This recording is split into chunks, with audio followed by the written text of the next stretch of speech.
नमस्कार। आज हम एक ऐसे सफर पर निकलने वाले हैं जो हमें भारत के इतिहास के एक बहुत बहुत बड़े और महत्वपूर्ण अध्याय तक ले जाएगा, और वो है भारत के संविधान का निर्माण। देखिए, ये सिर्फ एक कानूनी दस्तावेज बनाने की कहानी नहीं है। नहीं, ये तो एक नए राष्ट्र की आत्मा को गढ़ने की कहानी है। तो चलिए शुरू करते हैं। अच्छा, जरा सोच कर देखिए, 200 साल की गुलामी के बाद जब एक देश को आज़ादी मिलती है तो उसके सामने सबसे बड़ी चुनौती क्या होती है। एक ऐसा देश जहां लाखों करोड़ों लोग हों, जहां अनगिनत भाषाएं, धर्म और संस्कृतियां हों, उसे एक धागे में कैसे पिरोया जाए। यही यही वो बड़ा सवाल था जो 1947 में भारत के सामने मुंह बाए खड़ा था। और जानते हैं, इस जबरदस्त चुनौती का जवाब क्या था? एक संविधान। जी हाँ, एक ऐसी मास्टर रूल बुक, एक ऐसा बुनियादी दस्तावेज जो सिर्फ देश को चलाए ही नहीं बल्कि आने वाली पीढ़ियों को रास्ता भी दिखाए। तो चलिए सबसे पहले यही समझते हैं कि आखिर भारत को एक संविधान की जरूरत पड़ी ही क्यों। ये कोई ऑप्शन नहीं था, नहीं, ये एक बेहद जरूरी, एक परम आवश्यकता थी। देखिए, इसके पीछे ना कई बहुत गहरे कारण थे। सबसे पहला, अंग्रेजों के बनाए उस औपनिवेशिक ढांचे को खत्म करना था जो सिर्फ गुलामी के लिए बना था। फिर भारत की जो सबसे बड़ी ताकत है, उसकी जबरदस्त विविधता, उसे एक साथ लाना था, एक सूत्र में पिरोना था।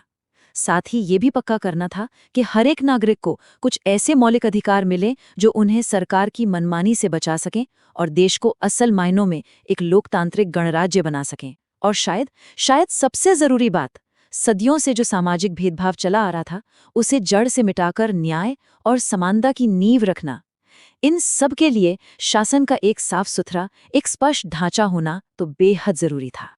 तो सवाल ये उठता है कि ये ऐतिहासिक काम सौंपा किसे गया?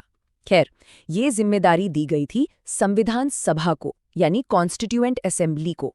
एक ऐसी सभा जिसमें हिंदुस्तान के कोने कोने से प्रतिनिधि शामिल थे। अब ये संविधान सभा थी क्या?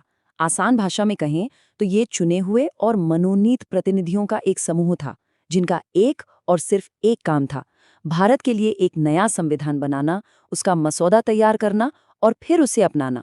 और हाँ, इस सभा का विचार कैबिनेट मिशन ने ही आगे बढ़ाया था। तो 1946 के चुनावों के बाद सभा की जो राजनीतिक तस्वीर थी वो कुछ ऐसी दिखती थी। इंडियन नेशनल कांग्रेस को मिली 208 सीटें, जो कि एक बहुत बड़ी जीत थी। जाहिर है, इससे संविधान की सोच पर उनका गहरा असर पड़ना तय था। मुस्लिम लीग को मिली 73 सीटें, लेकिन जैसा कि हम जानते हैं, देश के विभाजन के बाद उन्होंने सभा से खुद को अलग कर लिया। 15 सीटें गईं दूसरे छोटे दलों और आज़ाद उम्मीदवारों के पास। और वो जो 93 सीटें रियासतों के लिए थी, शुरू में तो वो खाली रहीं, लेकिन धीरे धीरे वो भी शामिल हो गईं। तो कुल मिलाकर विभाजन के बाद सभा की जो असल ताकत थी वो 299 सदस्यों की रह गई। अब यहाँ एक बहुत ही दिलचस्प बात है, ये सभा असल में एक छोटे भारत जैसी थी, एक लघु भारत।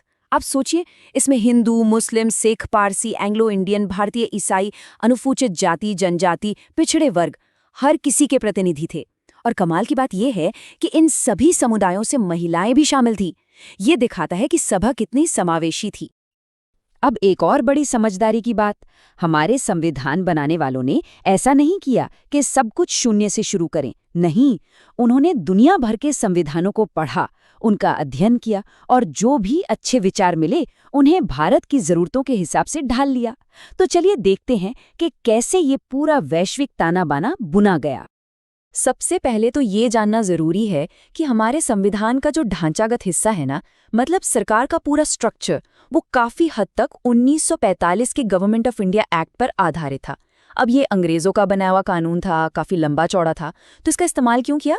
क्योंकि हमारे नेता इस प्रशासनिक ढांचे से पहले से ही वाकिफ थे। तो एक तरह से एक बना बनाया आधार मिल गया जिस पर नए लोकतंत्र की इमारत खड़ी की जा सकती थी। और ये देखिए, यहाँ साफ दिखता है कि कैसे दुनिया के बेहतरीन विचारों को भारतीय मिट्टी के लिए ढाला गया। जैसे अमेरिका से लिए गए मौलिक अधिकार। क्यों? क्योंकि हमारे नेता चाहते थे कि नागरिकों की आज़ादी सबसे ऊपर रहे। फिर ब्रिटेन को देखा, वहाँ से संसदीय सरकार का मॉडल उठाया, क्योंकि हम इस सिस्टम से पहले से परिचित थे। आयरलैंड से लिए गए राज्य के नीति निर्देशक सिद्धांत, ये सरकार को एक दिशा देने के लिए थे कि हमेशा एक कल्याणकारी राज्य बनाने का लक्ष्य याद रखना है। फ्रांस की क्रांति से तो वो अमर आदर्श आए, स्वतंत्रता, समानता और बंधुत्व। और हाँ, कनाडा से लिया गया एक मजबूत केंद्र वाला संघीय ढांचा, ताकि भारत की इतनी बड़ी विविधता को एक मजबूत राष्ट्र के तौर पर एक साथ रखा जा सके।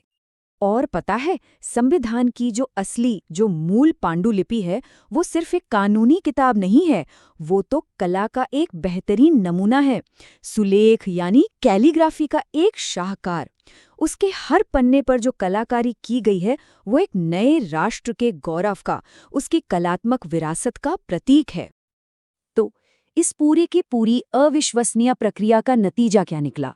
आखिर में कैसा दस्तावेज बनकर तैयार हुआ और आज उसकी विरासत क्या है? चलिए अब इस पर नजर डालते हैं। कुल समय कितना लगा? 2 साल 11 महीने और 18 दिन। सोचिए जरा, इतना लंबा समय। ये दिखाता है कि हर एक शब्द पर, हर एक कॉमा पर कितनी गहराई से सोचा विचारा गया था। इस पूरे समय में संविधान सभा की कुल 11 औपचारिक बैठकें हुईं, और इन बैठकों में सभा के सदस्य 165 दिनों तक मिले। सिर्फ मिलने के लिए नहीं, बल्कि एक एक प्रावधान पर बहस करने के लिए। मतलब ये कोई जल्दबाजी का काम नहीं था, ये तो एक राष्ट्र के भविष्य को बहुत ही सावधानी से तराशने की प्रक्रिया थी। और इस जबरदस्त मेहनत का नतीजा क्या निकला?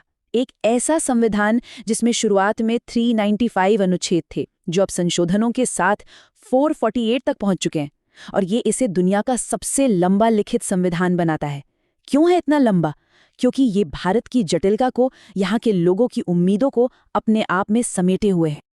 और फिर आए आखिरी लेकिन बहुत ही महत्वपूर्ण कदम। तारीख थी 26 नवंबर 1949। इस दिन संविधान को अपनाया गया, इसीलिए हम इसे आज संविधान दिवस के तौर पर मनाते हैं। और फिर 26 जनवरी 1950 को इसे पूरी तरह से लागू कर दिया गया, और इसी दिन भारत एक गणराज्य बना। और बस इसी के साथ दुनिया के सबसे बड़े लोकतंत्र के लिए उसके सर्वोच्च कानून का जन्म हुआ। एक ऐसा कानून जो आज भी हमारे देश की दिशा तय कर रहा है। तो आखिर हमारे संविधान के ये मुख्य स्तंभ हैं क्या? सबसे पहले तो ये भारत को एक संप्रभु, समाजवादी, धर्मनिरपेक्ष और लोकतांत्रिक गणराज्य घोषित करता है। संप्रभु यानी किसी बाहरी दबाव से आज़ाद, समाजवादी मतलब सामाजिक आर्थिक समानता पर जोर, धर्मनिरपेक्ष यानी राज्य का अपना कोई धर्म नहीं, ये हर नागरिक को मौलिक अधिकारों की गारंटी देता है, एक मजबूत केंद्र के साथ संघीय व्यवस्था बनाता है, नागरिकों के मौलिक कर्तव्य भी बताता है, और सामाजिक न्याय और समानता के लिए एक ठोस ढांचा भी देता है। तो कुल मिलाकर हम ये कह सकते हैं कि ये भारत के शासन, विकास और प्रगति का एक रोड मैप है। ये सिर्फ नियमों की एक किताब नहीं है, ये भविष्य के लिए एक विजन है, एक दृष्टि है। और जाते जाते एक सवाल जो हम सबके लिए है, जब किसी नए समाज को बिल्कुल शून्य से बनाना हो, तो कौन से आदर्श सबसे ज्यादा जरूरी होते हैं? हमारे संविधान निर्माताओं ने तो न्याय, स्वतंत्रता और समानता को चुना। आज के दौर में ये सवाल उतना ही, शायद उससे भी ज्यादा जरूरी है। इस पर जरूर सोचिएगा।